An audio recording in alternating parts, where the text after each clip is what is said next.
Assalamualaikum warahmatullahi wabarakatuh. Hari ini kita akan belajar tema 2, pentingnya udara bersih bagi pernapasan. Namun, sebelum kita memulai pembelajaran, mari kita mulai dengan membaca basmalah bersama-sama. Bismillahirrahmanirrahim. Mari kita mulai pembelajaran hari ini. Nilai Pancasila dalam kehidupan sehari-hari. Yang pertama ada keputusan bersama. Nah, keputusan bersama ini, setiap warga masyarakat ini mempunyai tanggung jawab ikut serta dalam mengambil keputusan bersama. Keputusan bersama ini diambil melalui musyawarah yang dilakukan secara adil dan bijaksana serta bermanfaat. Kemudian yang kedua ada musyawarah mufakat. Musyawarah mufakat yaitu perundingan bersama untuk memecahkan masalah sehingga tercapai keputusan bulat yang dilaksanakan bersama. Sikap yang harus dikembangkan ketika kita melakukan pengambilan keputusan bersama yaitu memahami permasalahan yang dibahas sebagai masalah bersama, kemudian saling menghargai pendapat, bermusyawarah sesuai aturan.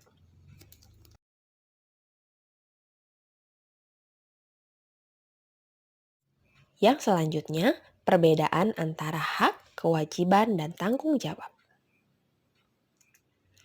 Yang pertama ada hak. Hak memperoleh udara yang bersih, kemudian mendapatkan pembelajaran. Kewajiban contohnya itu menjaga kebersihan lingkungan, belajar dengan sungguh-sungguh, dan tanggung jawab itu melakukan kerja bakti, melaksanakan piket kelas. Jadi hak itu apa yang bisa kita dapatkan, serta kewajiban itu adalah apa yang harus kita lakukan. Kalau tanggung jawab itu sesuatu yang secara sadar atau tidak sadar kita lakukan. Seperti itu.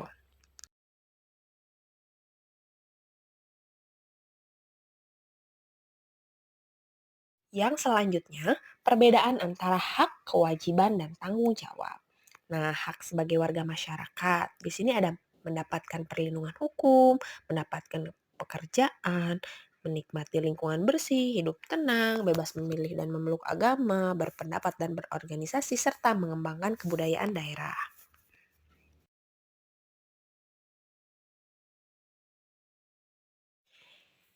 Yang selanjutnya ada kewajiban sebagai warga masyarakat. Yang pertama mematuhi aturan atau norma, kemudian menjaga ketenangan, kemudian mengikuti kegiatan yang ada di lingkungan, menghormati tetangga, membantu tetangga, dan menjaga kebersihan.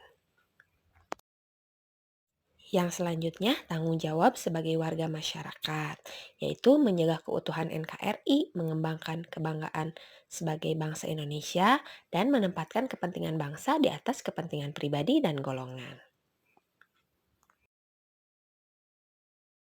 Kata tanya. Nah, kata tanya ini pernah kita bahas pada video sebelumnya, yaitu ada beberapa kata tanya, yaitu ada apa, di mana, kapan, siapa, mengapa, bagaimana, dan berapa. Nah, di sini apa itu untuk mengenai suatu hal atau benda. Nah, untuk menanyakan suatu hal atau benda. Kalau di mana itu untuk menanyakan tempat. Kalau kapan itu berhubungan dengan waktu. Kalau siapa berhubungan dengan orang, jabatan, atau pekerjaan. Mengapa itu alasan. Biasanya kalau ditanyakan mengapa, nanti jawabannya ada karena. Nah, kalau bagaimana itu untuk proses atau cara. Nah, kalau berapa itu menunjukkan jumlah atau banyaknya benda.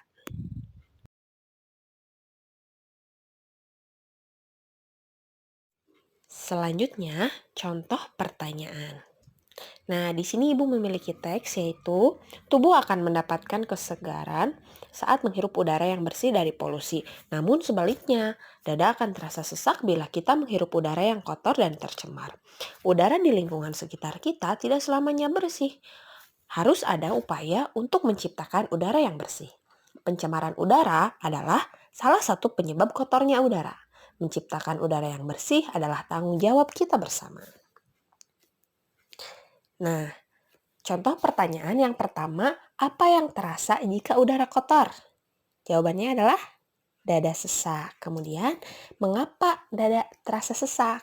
Nah, jawabannya adalah karena udara kotor dan tercemar. Jadi kalau ditanyakan mengapa, biasanya jawabannya itu ada kata karena. Nah, kemudian bagaimana cara menjaga tubuh dari pencemaran? Kemudian dengan menciptakan udara bersih.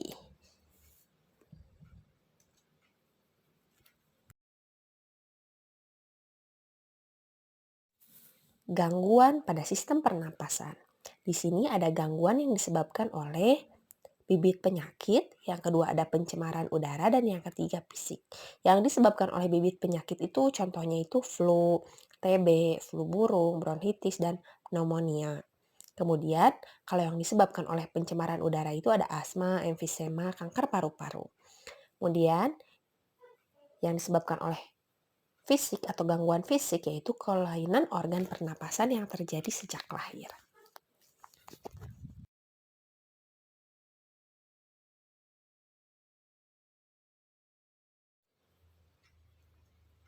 Asma. Nah, asma itu apa? Asma itu merupakan penyumbatan saluran pernapasan yang disebabkan oleh debu, udara dingin, alergi terhadap makanan, atau kelelahan. Gejalanya ada dada terasa sesak, batuk, napas terasa berat. Pengobatannya itu dengan pemberian inhaler atau pengobatan kepada dokter. Kemudian ada flu. Flu adalah gangguan pada organ pernapasan yang disebabkan oleh virus. Nah, gejalanya ini sakit kepala, demam, serta hidung tersumbat. Bagaimana cara mengobatinya? Yaitu dengan minum obat sesuai dengan resep dokter dan mengkonsumsi makanan sehat dan bergizi. Selanjutnya ada bronkitis.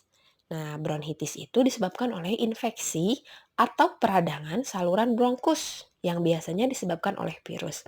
Kita minggu lalu sudah belajar mengenai saluran-saluran pernapasan dan ada saluran bronkus. Nah, gejalanya itu batuk berdahak, demam, serta sesak napas.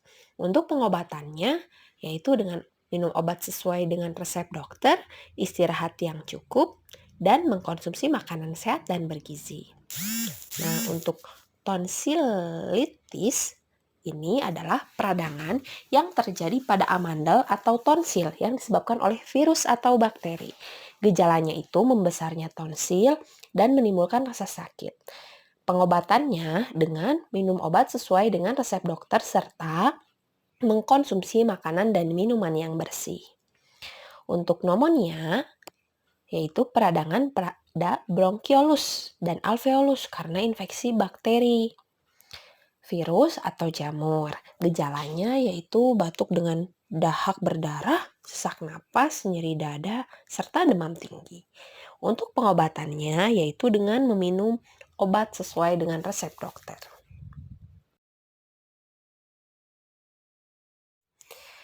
Jenis-jenis usaha yang dikelola secara perorangan dan kelompok. Nah, di sini ada jenis usaha ekonomi yang dikelola sendiri. Contohnya itu petani, peternak, pedagang, dan masih banyak yang lainnya. Jadi, ini dikelola oleh sendiri atau usaha orang perorangan.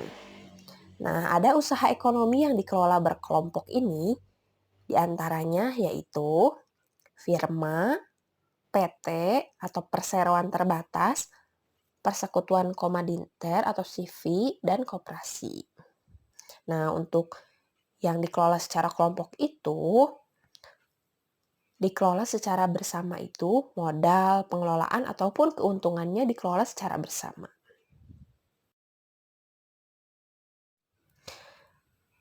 Jenis usaha yang dikelola secara perorangan dan kelompok, untuk yang perorangan itu, pengusaha hanya bertanggung jawab terhadap diri sendiri. Nah, contohnya itu toko, bengkel, warung. Ada yang punya toko atau bengkel atau warung di sini? Selanjutnya, firma. Firma didirikan oleh paling sedikit 2 orang. Nah, resikonya itu kerugian ditanggung bersama. Nah, ada CV. Memiliki anggota aktif berperan menjalankan roda usaha dan anggota pasif bertanggung jawab dalam pemberian modal. Jadi ada 2 anggota, ada anggota aktif dan anggota pasif. Nah, contohnya itu CV Rian Motor, CV Kayu Jatiluhur.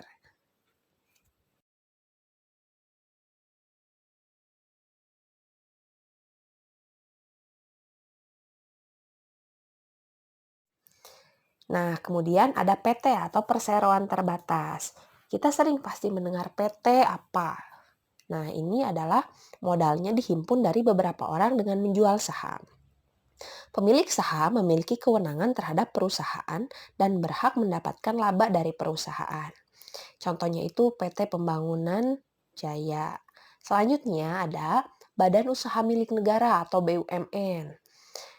BUMN bertanggung jawab atas kesejahteraan masyarakat Indonesia. Modal usahanya ditanggung oleh negara. Contohnya itu Perum Peruri dan PT KAI.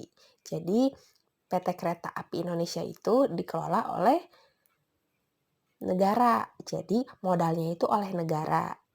Jadi itu adalah BUMN ya. Kemudian koperasi.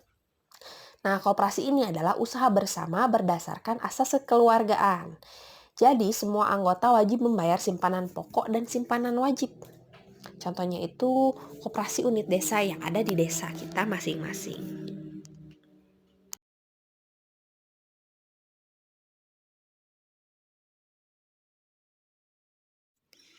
Macam-macam kegiatan ekonomi. Yang pertama itu ada produksi. Produksi adalah kegiatan menghasilkan barang atau jasa. Produksi dapat dilakukan dengan menambah manfaat barang guna memenuhi kebutuhan. Kemudian ada distribusi adalah kegiatan menyalurkan barang dari produsen kepada konsumen melalui proses jual beli. Selanjutnya ada konsumsi. Konsumsi adalah kegiatan memakai atau menghasilkan barang untuk memenuhi kebutuhan. Nah, di sini untuk produksi itu biasanya menghasilkan barang, distribusi adalah mengirim barangnya, dan konsumsi itu memakai atau menghasilkan barang untuk memenuhi kebutuhan. Properti tari. Properti tari merupakan segala kelengkapan dan peralatan yang digunakan ketika pertunjukan tari. Nah, fungsinya ini ada yang pertama, menyampaikan ide dan makna gerakan dalam tari agar mudah dipahami. Kemudian, pelengkap busana tari. Kemudian, membantu menghidupkan karakter tokoh. Keempat, memberi nilai tambah keindahan dalam tarian. Nah, ini contohnya. Ini adalah tari yang menggunakan properti. Bisa dilihat ya, di sini propertinya ada apa saja yang dipegang oleh tangan? Iya, betul, ada kipas. Dengan menggunakan properti, penari dapat menyampaikan ide dan makna gerakan dalam tarinya sehingga mudah dipahami oleh penonton.